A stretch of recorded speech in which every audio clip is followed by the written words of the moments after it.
تشتري مين من الفرق الصاعده؟ زي ما انت عارف صديقي الارسنال ان احنا عندنا 3 فرق صاعدين للدوري الانجليزي الموسم الجديد. عندنا ليستر سيتي، عندنا ساوثهامبتون، وعندنا إبسويتش تاون، ودي معلومه كلنا عارفينها. لكن اللي انت ما بتعرفوش بتدور عليه، وانا عارف ان انت بتدور عليه، ان هو مين من الفرق اللي طالعه دي نشتري منها لعيبه في الفانتازي. وانا مش هسيبك تغرق، انا جاي اقول لك تشتري مين فيهم لو عايز تشتري حد منهم. صديقي الفانتازاوي العزيز، السلام عليكم ورحمه الله وبركاته. في حلقه جديده من حلقات الفانتازي انا جاي اكلمك دلوقتي عن ال3 فرق اللي صعدوا للدوري الانجليزي ونشتري مين منهم في الفانتازي الدوري الانجليزي. حلقتنا في السريع منه وفي اللذيذ منه، فيلا بينا نبدا على طول. طبعا هنبدا ببطل الشامبيونشيب الا وهو ليستر سيتي. ليستر سيتي بقى وامجاد ليستر سيتي وجيمي فاردي. ليستر سيتي كان مدربه انزو ماريسكا اللي هو مدرب تشيلسي حاليا، لكن مدرب ليستر حاليا هو ستيف كوبر. المنظومه بتاعه ليستر سيتي كانت مبنيه على اهم لاعب عندهم اللي هو دوسيبري هول، ما كانتش مبنيه على جيمي فاردي.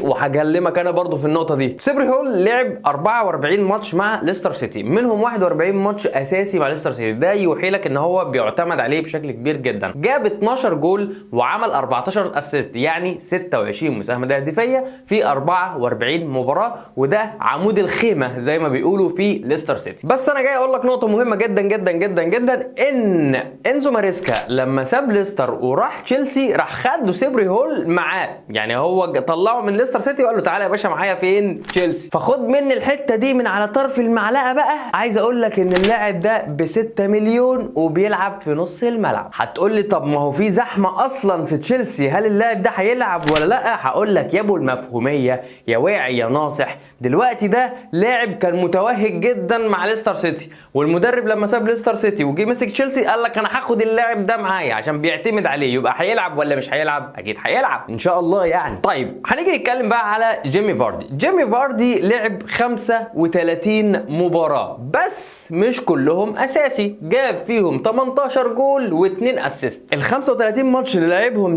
جيمي فاردي مع ليستر لعب منهم 18 ماتش بس اساسي، مش كلهم، يعني نص الماتشات اللي لعبها اساسي والباقي لعبهم بديل. بيلعب 51 دقيقة تقريبا كل ماتش، ده طبعا بحكم السن. وعايز اقول لك ان جيمي فاردي اصلا ما كانش هيجدد، بس هو جدد الموسم ده مع ليستر اللي هو قشطه صباح الفل، يلا نشوف الدنيا جايه فيها ايه يعني. لكن اللقطه في موضوع جيمي فاردي ان هو لما بيلعب 51 دقيقه بيجيب جول، يعني هو جايب 18 جول و2 اسيست، يعني 20 مساهمه تهديفيه في 35 مباراه. فانت عندك ريسك شويه ان ممكن فاردي مش هو بتاع زمان بتاعنا اللي احنا عارفينه، وبرده عندك ريسك تاني ان هو ممكن ينزل ويجيب جول. بس عايز اقول لك ان خلاصه الكلام ده ان هو ب5.5 مليون. فانت لو عايز تجيب فاردي فده هيبقى الخيار الثالث بتاعك في المهاجمين، مش هيبقى طبعا الاساسي. زمان كنا بنختاره اساسي، يعني ايام زمان لما كان جيمي فاردي كنا بنختاره اساسي، وكان في ناس بتعتمد عليه بشكل كبير جدا ونسبه امتلاك عاليه. لكن في الوقت الحالي هو ب5.5 مليون، عايز تجيبه هاته، مش عايز تجيبه او عايز تشوف ناس تانية واستنى تابع معايا الحلقه دي والحلقات الجايه هتلاقيني بقول لك على ناس تانية. في لاعب برضو في ليستر سيتي، ده اللاعب الثالث اللي هقول لك عليه من ليستر سيتي، الا وهو عبد الفتاح ايزاكو. ده عنده 20 سنه بيلعب وينج، لعب مع ليستر سيتي 40 ماتش، كان اساسي في 33 مباراه، سجل 6 اهداف وعمل 13 اسيست، يعني 19 مساهمه تهديفيه في 40 مباراه، يعني تقريبا كل مباراه بيعمل له نص حاجه تقريبا لو عايز تحسبها بالحسبه دي. اللاعب صغير سريع ومهاري، وعايز اقول لك ان هو ب5.5 مليون، وطبعا بيلعب نص ملعب، فهو اختيار لذيذ للناس اللي بيبقى عندها ناس تقيله في نص الملعب، بيبقى محتاج حد بقى في حدود ال5.5 6 عايز يجيب حد، فده اختيار من الاختيارات اللي انت لو عايز تبص عليه. واخر لاعب هقول لك عليه من ليستر سيتي الا وهو اللاعب الرابع مافيديدي. مافيديدي لعب 46 ماتش كلهم مع ليستر سيتي في الشامبيونشيب، لعب حوالي 42 ماتش اساسي مع ليستر سيتي. لكن عايز اقول لك ان اللاعب ده هو اللي بيشوط ضربات الجزاء مع ليستر سيتي في حاله عدم وجود جيمي فاردي. دي نقطه هتزودها في حق جيمي فاردي، ان جيمي فاردي لو موجود في الملعب وجت ضربه جزاء لليستر فهو اللي بيلعبها، لكن لو مش موجود فهو مافيديدي ده هو اللي بيلعب ضربات الجزاء. جايب 12 جول و2 اسيست في الماتشات اللي هو لعبها. لكن عايز اقول لك على نقطه مهمه جدا جدا جدا في اللاعب ده. هقول لك ان اللاعب ده بيشوط كل مباراه شوطه واحده او تسديده واحده على المرمى. طب ده هيفرق في ايه يا عم معتز؟ هقول لك يا حبيب اخوك ان ده بيفرق في تعداد البونص، في النقاط بتاعه البونص اللي بيتحسب عليها اللاعب ده ياخد نقطه ولا 2 ولا 3 في البونص. وكنا شرحنا الكلام ده في حلقه الفانتازي بتاعه التغييرات والقواعد الجديده للفانتازي، هتلاقي الحلقه موجوده في البلاي ليست هنا. مافيديدي بنص نازل نص ملعب ب5.5 مليون، برضو من الاختيارات اللي هو لو عايز زي عبد الفتاح كده ايزاكو، يعني لو عايز تخليه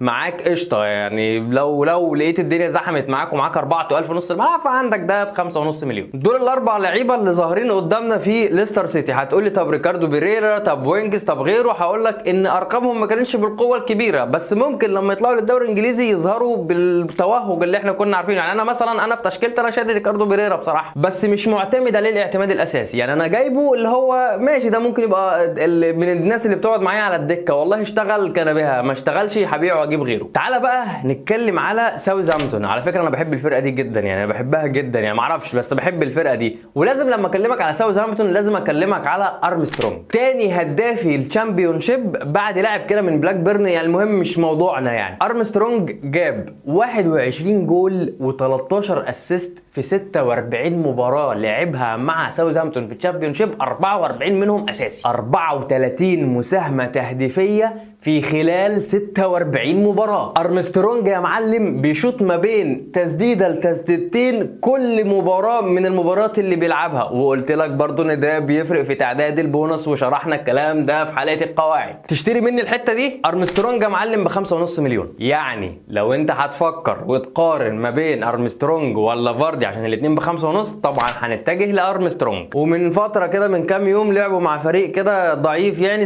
جابوا 7 اهداف، ارمسترونج احرز منهم 2 وهو المهاجم الاساسي بتاع الفرقه. وده اللاعب الوحيد اللي ظهر في ساوثهامبتون خلال الفتره اللي فاتت دي كلها. مفيش حد تاني نقدر ان احنا نحط عليه امل كبير بصراحه، هو ده الوحيد اللي ممكن تروح تبص عليه في ساوثهامبتون. تاخد بقى الحلاوه بتاعت ابسويتش تاون، خد ليف ديفيز مدافع ابسويتش، واللي هو كان اصلا قبل كده في ليدز يونايتد. لعب 43 مباراه كلهم لعبهم اساسي، عمل هدفين او جاب هدفين و18 اسيست. بيقول لك يا معلم ان ليف ديفيز هو اصلا باك ليفت، لكن هو بيزيد مع نص الملعب، وده اللي بيخلي عنده القدره على صناعه الاهداف او الامكانيه على صناعه الاهداف اعلى. وهو اكتر لاعب عمل اسيستات في الدوري عموما، في الشامبيونشيب عموما. نازل بكام يا معلم؟ تشتري بكام يا باشا؟ ب4.5 مليون يا باشا. يعني لو بتفكر في مدافع ب4.5 مليون تحشي بيه التشكيله بتاعتك، فهنقول لك ادي اتفضل ليف ديفيز، الراجل زي الفل. اللاعب التاني اللي بنبص عليه برضو من ابسويتش تاون هو كونور شابلن، مش اخو شارلي شابلن يا ظريف. هو جاب 13 هدف وعمل 8 اسيستات، بس انا مش هقول لك روح اشتريه على طول، انت بس ركز عليه، بص عليه. وزي ما قلت لك هو نص ملعب، عم شابلن نص ملعب وب5.5 مليون، فانت كده عندك اختيارات كتيره اهو، 3-4 اختيارات تقريبا